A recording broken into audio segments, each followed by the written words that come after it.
Morning everyone, Mango's with us this morning. He's having a bit of a close-up. He's a very handsome boy, but he's been very, very naughty today. He has bit me a couple of times.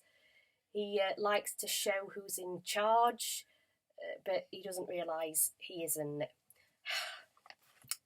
He's on my shoulder. No doubt he'll make his way down onto my keyboard and try and destroy it, like he's been trying to destroy all my paperwork today. Being at home with Miriam has been really, really good. We've been reading all these books. Yesterday we read Horrible Histories, Pirates, and we're working our way through Enid Blyton.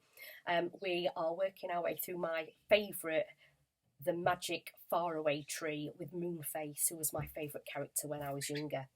So it made me think, well, maybe we ought to have a story this morning. I know lots of girls from Girls Brigade are watching these videos and trying to see a parrot or two.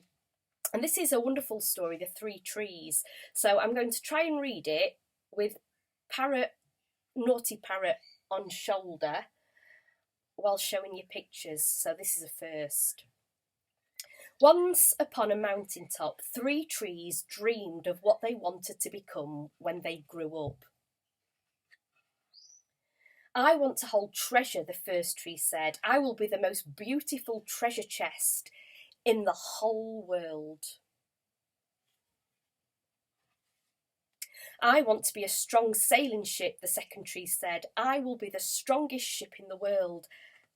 I don't want to leave this mountaintop at all, the third tree said. I want to grow so tall that when people look at me, they will raise their eyes to heaven and think of God. I will be the tallest tree in the world. One day, 3 woodcutters climbed the mountain. With a swoop of the first man's axe, the first tree fell.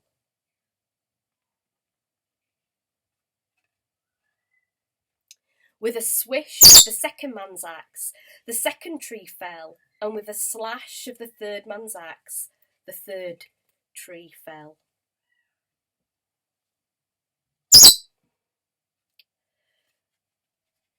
The first tree rejoiced when the woodcutter brought him to a carpenter's shop, but the busy carpenter was not thinking about treasure chests. Instead, his work-worn hands fashioned the tree into a feed box for the animals. And you can hear Mango trying to get in the feed box. The second tree smiled when the woodcutter took him to a shipyard, but no mighty sailing ships were built that day. Instead, the one strong tree was made into a simple fishing boat.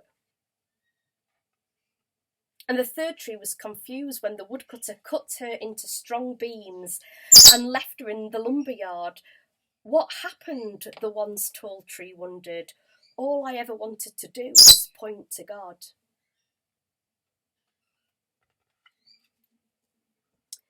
Many, many days and nights passed.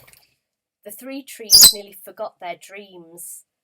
But one night, golden starlight poured over the first tree as a young woman placed a newborn baby in the feed box, and suddenly the first tree knew he was holding the greatest treasure in the world. One evening, a tired traveller and his friends crowded into the old fishing boat. When a storm arose, the second tree shuddered. But when the traveller stretched out his hand and said, "Peace," the storm stopped. And suddenly the second tree knew he was carrying the King of heaven and earth.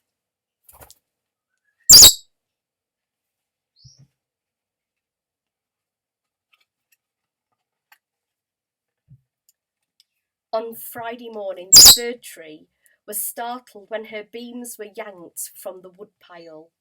She shivered when she was dragged through an angry crowd, and shuddered when soldiers nailed a man's hands to her, and she felt ugly and harsh and cruel.